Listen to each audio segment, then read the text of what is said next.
Hi everyone and welcome to today's video. Today we're looking at a new ink from Jacques Herbin, sort of the more higher end version of the J. Herbin series. This is Green Amazon or Vert Amazon. It comes from the Essentials collection. Here it is on the card. We'll look at it of course in more detail in just a second. But yeah, really interesting ink, nice vibrant green, rich and dark with lots of shading. So let's check it out.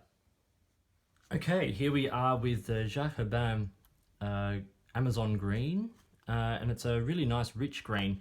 It really does remind me a lot of a Mont Blanc Irish green, which you can see here. Both very similar in all the shades of this ink and perform very similarly as well. Also here is Diamine Sherwood green, just for another comparison. A nice colour, very nice sort of shading ink again, with some similarities sort of in the darker shades particularly, but a little bit warmer in the sort of the lighter shades. Let's look at the chromatography, and this gets a little bit interesting. So this is the chromatography I got from the Amazon green. Lots of depth in the top, but not as much blue as I would expect in an ink like this. And in fact, when I did it on paper towel, I got a lot more of the blue coming through, which was nice. So when it spreads out a bit more at the top there, you do get a bit more, I think, of the blue. Here is the Mont Blanc Irish green chromatography, just for comparison's sake. You know, there's a little bit more that hangs around on the Mont Blanc as opposed to the Herbin, and the sort of shading is sort of slightly different, but the end result on the page is very, very similar. Well, let's look at it on paper, and here I have it on the Rhodia 80 gram paper, which, you know, is fabulous for fountain pens and ink, and everything performs well.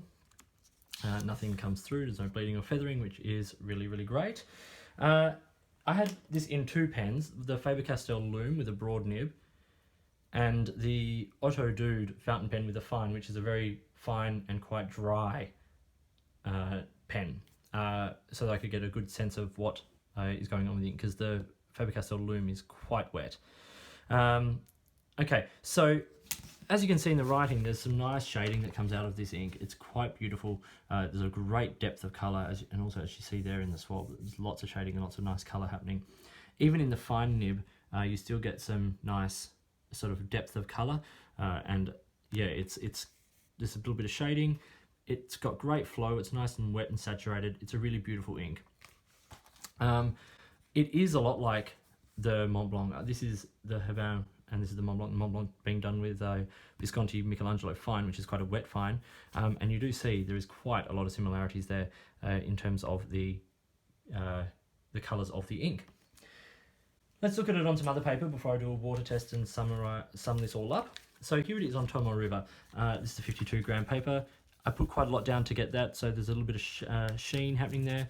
And when you flip it over, nothing, apart from, of course, where I put down a lot of ink, nothing has come through. It performs well. Of course, there's no bleeding or feathering, as you would expect from this paper and from a high quality ink like this is. As we work down the paper line, we get the copy paper, the regular 80 gram copy paper, which is not designed for fountain pens, and there's a tiny little bit of feathering occasionally. Still get a bit of shading, but it's a little bit more muted, and we do start to get a bit sort of coming through the other side. It is quite a wet ink, really, particularly in that nice sort of juicy wet broad on the Faber-Castell. The lowest quality paper I tried it on was the Reflex Spirex, note paper, like from just a student notebook.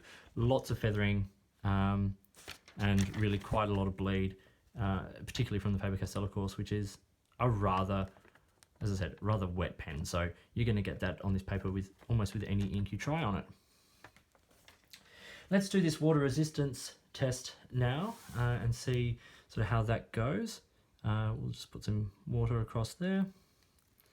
Now, judging from the chromatography, this is going to move around a lot, and you can already see it moving there on the page. But while that's all happening, let's talk through these here. So feathering, there's some on low quality paper. It is a wet ink. Same with the bleed. But if you had this in a particularly fine and dry nib, you could probably get away with it. Shading is excellent. Sheen, tiny, but not a heavy sheener. It's not designed for that, I don't think. Cleaning. Now, I cleaned this out of one pen I tried it in to test this out, because a lot of these greens are a little bit harder to clean out, but there was no staining, but it was persistent. So it did take a little bit more cleaning to sort of get it to move through. Dry time is slow. Now, this is a wet pen on Rhodia, but it's still over 40 seconds, and it's still quite wet at 40. So it's, you know, this is not a pen, this is not an ink necessarily. Maybe if you're a left-handed writer like I am, it will sort of be a little bit sort of problematic. Let's now mop this up and see what we are left with. You can see it coming through the paper towel there, so we're losing a lot of the ink. Yeah. Not particularly high water resistance, let's be honest. It's pretty much disappeared. I think if you got the page particularly wet, I think you'd be disappointed with how much sort of hung around. But it's not designed or promoted as a waterproof ink or anything like that, so it's not sort of too bad. Let's just do a little squiggle and see it in action. You can see it is quite a wet ink, and as I said, this is a wet nib core, so you're going to get a lot going on there anyway. So water, we'll call that low. All right, so with some feathering issues, being a particularly wet ink and low water resistance and things like that, you do lose a few points here and there. Where it loses a lot of its points is value. Now in Australia, this retails for $49.95. This ink was actually provided to me by Milligram for this review, and it does come in a rather beautiful cardboard box, and I think what is one of the nicest looking ink bottles going around.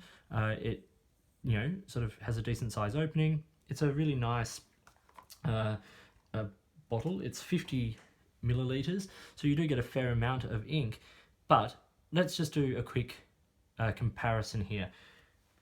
Robert Oster inks are 50 mil, and they cost $17.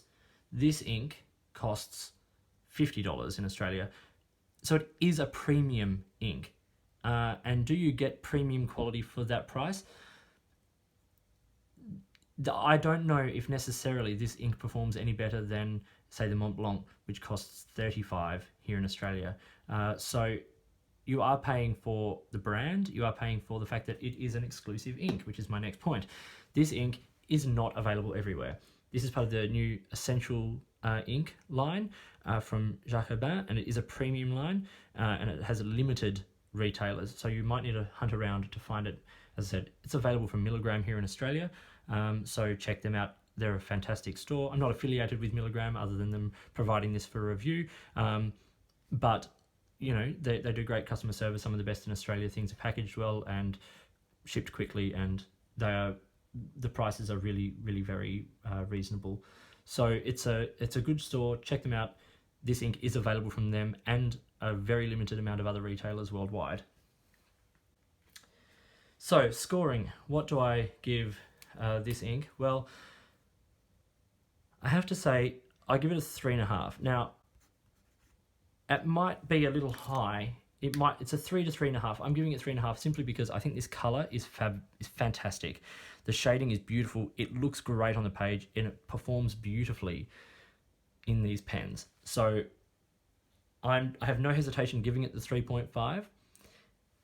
The 0.5 might be personal, my own personal taste on it, based on the performance. You know, slow dry time, a little bit of feathering and bleed on cheaper paper, less expensive paper. But it does have excellent saturation and shading, and yeah, but it is an expensive ink per milliliter. But, you know, a lovely ink nonetheless. Well, that was the green Amazon ink from the new Jacques Herbin series. I hope you found this video useful. If you did, please give it a thumbs up and subscribe to the channel. Hit the notifications button if you'd like to stay up to date with the videos that I produce. Please feel free to contact me via any of the platforms listed below, or using or commenting on any of my videos here. I'd love to hear from you. You can also find me on Instagram. I am at @the_offstage_me on Instagram. So yeah, come over, follow me, check out my photos, and let me know you're around. In the meantime, enjoy your pens, enjoy writing, and I'll talk to you later.